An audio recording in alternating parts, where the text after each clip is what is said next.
This is Unit 7 of the Special Needs modules mandated for school bus drivers in the state of Georgia. In this, we talk about bus driver responsibilities. Our objective is to teach the driver the basic responsibilities as a special needs driver. As a performance standard, the driver shall be able to perform the basics of special needs driving responsibilities. You never know the home life that this child is subject to or what kind of morning they are having. In some cases, you might be the first smiling face this child has come into contact with, and it could make a tremendous difference in the child's day. The professional link is not only in a written form, but in conferences and in phone conversations. Develop a link between parents, students, school, and transportation departments. When parents or guardians have requests, refer them to your supervisor.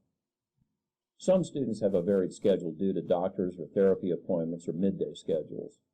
Some students are prone to behavior changes if their routine or schedule is disrupted. You play an important part in their children's lives, and because of that, parents like to talk and share stories about their children. You should keep comments brief and still show interest in their child. When parents have information for teachers, written communication is best. Instructional hours for special needs students are as important, if not more, than regular education students. Do not leave the school early and disallow special needs students an entire school day. Who should the driver develop a professional link with? Supervisors, parents, students, and school staff. Where should parents or guardians be referred to with their requests or concerns that you're not sure about? They should be referred to your supervisor. Are special needs routes and schedules often subject to change? Absolutely. Is it your responsibility to act as a mediator or a messenger? Absolutely not. Let's talk about confidential information and records. Even mentioning the child's name in a casual conversation is arguably a breach of their confidentiality. Remember, do not discuss information concerning students that you transport in the presence of other students or adults. The bus team must be familiar with the medical condition and medications of each of the children being transported in the event of an emergency. Each student is unique, and you must be knowledgeable and current with the student's information portion of the IEP. What is covered under the IDEA, Federal Education Rights and Privacy Act? The privacy of school records and the students with disabilities and regulations listed under them. As a bus driver, it's important that you know how to use the safety equipment that's provided on your bus.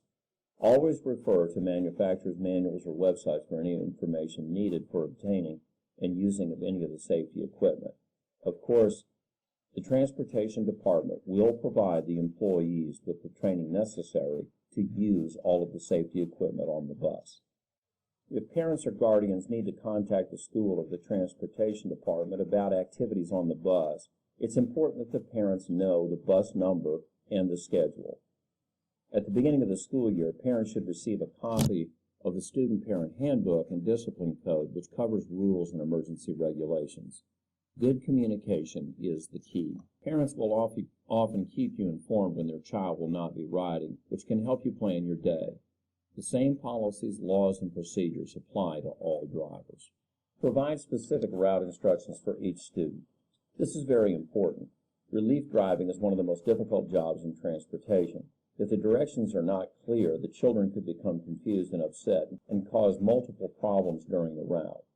The driver is responsible for keeping this information up to date. As a driver, you must be very aware of your riders and who is on the bus at any given time due to the possibility of an accident. You should always document anything that is unusual and different. This could be a different caregiver, a different demeanor in the child, or signs of abuse or neglect.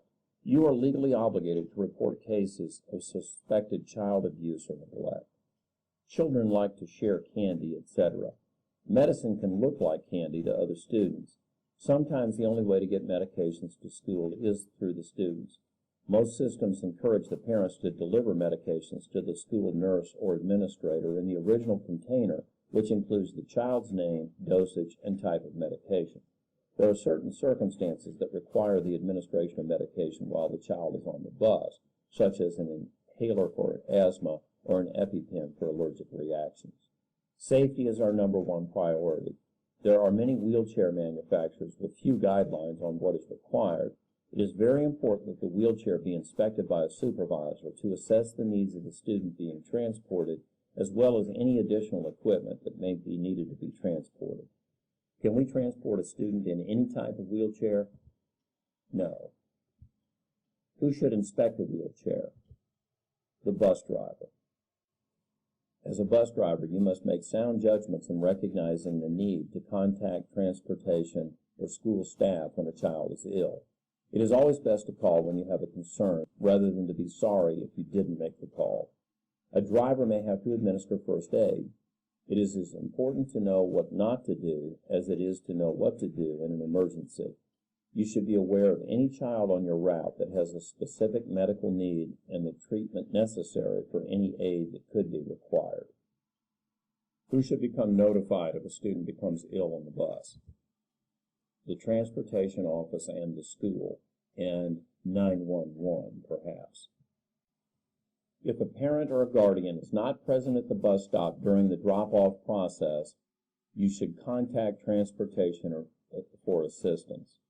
Some systems may require the student to be returned to school until the parent or guardian is contacted for pickup. Could a student be dropped off without a parent or guardian at home? No, at least not without proper written directive from the school system. The bus driver should be trained for the operation of the lift. Each lift operates differently depending on the manufacturer. The same is true for tie-down systems. Always double check before transporting a student in a wheelchair, safety vest, etc. Safety is our number one priority. The wheelchair lift is a very heavy piece of equipment. It can disengage from the track and fall suddenly. It has many moving parts that can entangle clothing, fingers, hair, etc. No one other than the driver or monitor should operate the lift, and always use extreme caution. Can a parent or guardian or teacher operate the lift? No. As a driver, you will need to determine in advance who you evacuate first, and if you have a monitor, who will do what. What procedures will you use to evacuate each child based upon the disability? Who takes the student information? Who takes the first aid kit? Who contacts transportation? Make sure you have a current phone list of emergency departments like fire, police, and ambulance, etc.